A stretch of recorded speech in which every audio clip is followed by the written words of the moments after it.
اسرائیل کے defence minister نے ایران کے اوپر حملے کے دو مقاصد بتائے ہیں۔ ان میں سے ایک یہ ہے کہ کسی طرح ایرانی عوام کو موجودہ رجیم کے خلاف جو نا سڑکوں پہ لایا جا سکے، اور تاکہ اس جو سسٹم ہے، جو اسلامک سسٹم ہے جس کی بنیاد امام خمینی نے رکھی تھی، اس کو ختم کیا جا سکے۔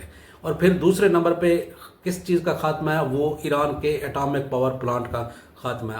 اب اسرائیل کو ان مقاصد میں کس حد تک کامیابی ملی ہے، اور پھر ایران نے ان سے نمٹنے کے لیے کیا اقدامات کیے ہیں؟ تو سب سے پہلے دیکھیں تو ایران نے اپنی عوام کو متحد کرنے کے لیے ایک غیر معمولی جو نا قدم اٹھایا، اور وہ یہ ہے کہ مسجد جمکران کے اوپر سرخ رنگ کا پرچم لہرا ہے۔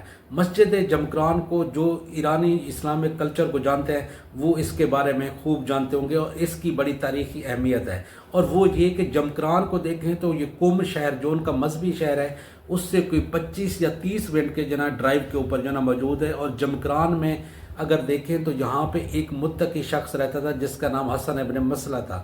یہ 1002 عیسوی میں اس شخص کو جمعرات کی شب امام زمانہ ملتے ہیں اور خواب میں ملتے ہیں۔ پھر اس کے بعد امام زمانہ ان کو حکم دیتے ہیں کہ یہاں پہ ایک مسجد تعمیر کی جائے، جس وقت میرا ظہور ہوگا میں یہاں پہ جو ہے نا ظہر کی نماز یہاں پہ با جماعت ادا کروں گا۔ تو یہاں پہ اس مسجد کی یہ اہمیت ہے۔ پھر اس مسجد کے 5 جو نا گنبد ہیں جو پنجتن پاک کو شروع کرتے ہیں، مین کے اللہ کے رسول، پھر علی، پھر نواسہ رسول ہو گئے اور بی بی فاطمہ ہو گئے۔ تو اس مسجد کی اس طرح بڑی تاریخی اہمیت ہے جو لوگ اسلامک کلچر کو جانتے ہیں۔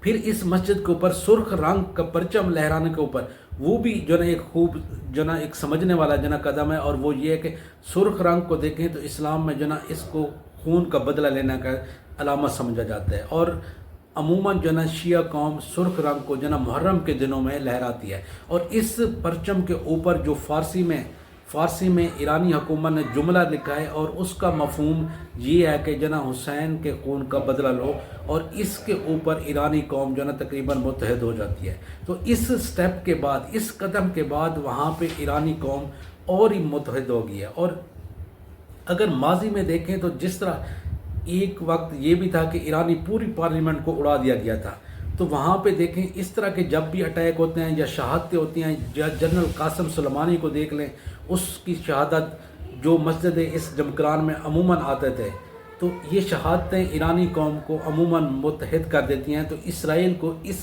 پہلے مقصد میں کامیابی نہیں ملی۔ اس